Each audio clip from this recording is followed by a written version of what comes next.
The future must see the broadening of human rights throughout the world.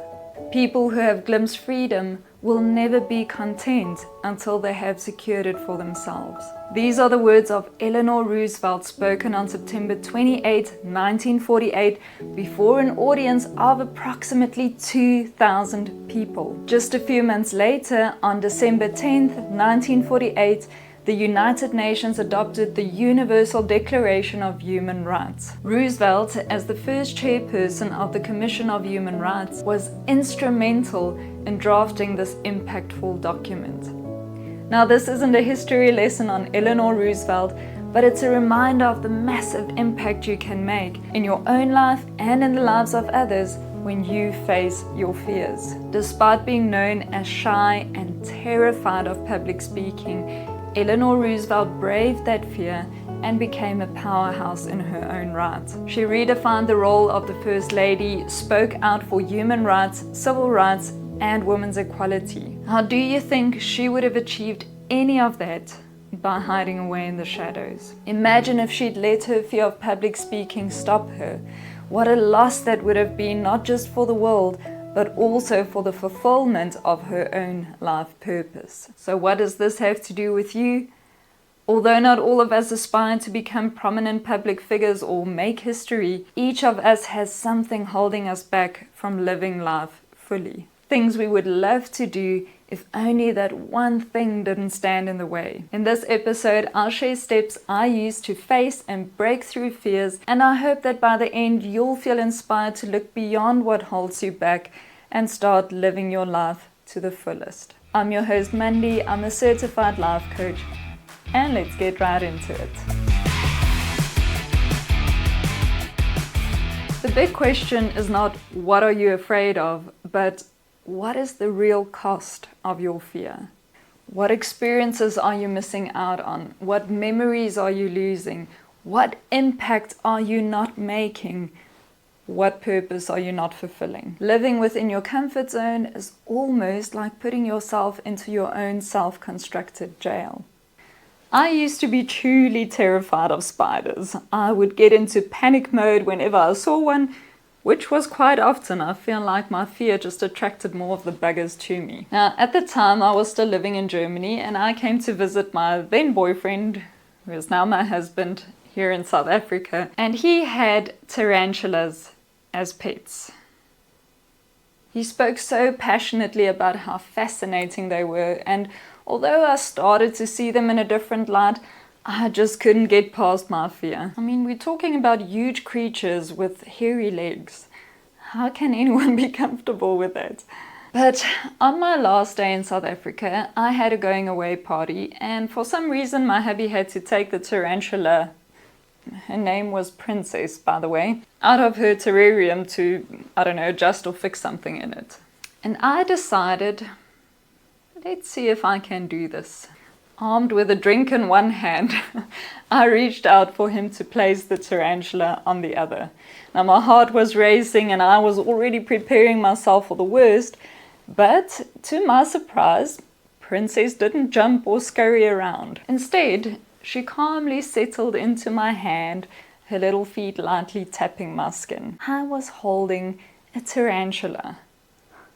At that moment, I faced one of my biggest fears, and it felt pretty damn good. I felt a rush of adrenaline, but it wasn't from panic. It was a sense of freedom.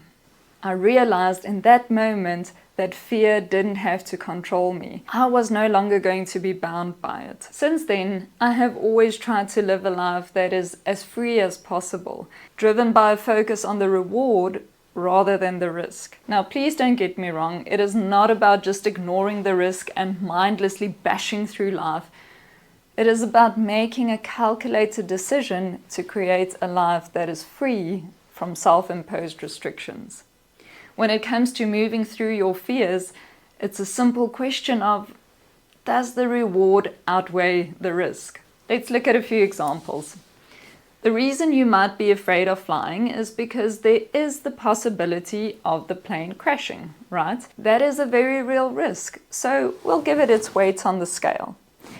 Now, consider everything you stand to gain if you do fly. You get to see different countries, experience different cultures, meet interesting people, get new ideas, and maybe even come into new opportunities. Now, considering the weight of the risk and the weight of the reward, which one is more important?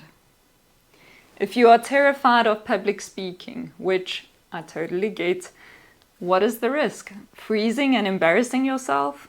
Yes, that could happen. Losing the respect of others? Maybe, although research shows that 75% of the population is terrified of talking in front of people. In some places, statistics even show that it ranks higher than the fear of death. So I think most people will be quite understanding if you hit a wobble. So again, let's put that on one side of the scale. Now let's look at what you stand to gain if you face and overcome that fear. You will be able to tell your best friend at her wedding how amazing she is and celebrate her in front of others. You will be able to give that presentation at work that showcases your ideas and gives light to all these clever things hiding away in your brain, allowing you to make an impact with your input. You will be able to inspire others with your wisdom, or be the voice of those who don't have the opportunity to be heard. You will be able to pitch your business and make a name for yourself in the industry. I know it's damn scary. Trust me, I'm working on developing that skill too. But again, if you put all of that on the scale, which side is it tipping toward? When considering your fears, look at these 4 steps. First, understand your fear and the true risk. Second, evaluate what you would gain from overcoming that fear. Third, establish whether the reward is greater than the risk. And fourth, make your decision. Now let's look at the first step. I think it is important that you respect and honor the reason why you are afraid. This process is not about denying and just bashing forward. It's about being clear about what the risk is and truly understanding it. What are the statistics related to flight safety? What is the worst that can happen when you freeze in front of an audience? And how many dangerous spiders are there really in your country? Now, once you understand that, it's also just as important to understand the opposite. Why is flying safe? How can embarrassing yourself and living through it make you more resilient? Why are spiders actually really fascinating? And what are the ways to identify the poisonous ones? It's all about educating yourself and setting yourself up to make an informed decision instead of just being driven by muddled emotions. Now let's move to the next step. As I did with my examples before, evaluate what you would gain from overcoming that fear. For example, finally taking that life-changing adventure into the beautiful remote areas of the world without worrying too much about the bugs you'll encounter as you make your way through forests and villages, and being able to tell a crowd about your experience once you get home. Or creating awareness on a subject that is often misunderstood. Or, like our hero from the beginning, standing up for the rights of those who don't have the platform and privilege to do so for themselves. Becoming keenly aware of what you stand to gain when you look past your fear sets the foundation and the purpose you will lean on once you are in the thick of it. Now, these 2 first steps set you up for the next, which is establish whether the reward is greater than the risk. At this step, you will either decide to move forward or you can find peace with letting that one be. Just bear in mind that the reward does not always have to be tangible. It can be a mental gain as well. For example, holding a tarantula didn't give me much on the outside, but like I said, it freed me from the idea that I need to submit to and accept my fears. That reward and lesson to me weighed way more than the risk, which by the way wasn't really a risk because the tarantula wasn't poisonous, but it was still damn scary, okay? So, is the reward you or the world would get from getting on that plane or stepping in front of the crowd greater and more meaningful than the risk? There's no right or wrong answer. There's just a need for complete honesty based on what is important to you and what will give you a fulfilled and unrestricted life. To give you an example of where risk outweighs reward for me, It's bungee jumping. It really scares me, and actually I'd love to face it just for the thrill of it. But when I look at what I stand to gain, I don't see much reward. Right now, that is not a limitation in my life, and I'd rather focus on conquering other fears that have more meaning in my life and the life of others. And I'm not saying that that won't change in the future. But you know, for you, bungee jumping could be what the tarantula was to me. It could be the thing you need to prove to yourself that you are not a slave to your fears. And in that case, the reward outweighs the risk. As you can see, it's highly personal, and it will be different depending on where you are in your life. Lastly, it's about making a decision.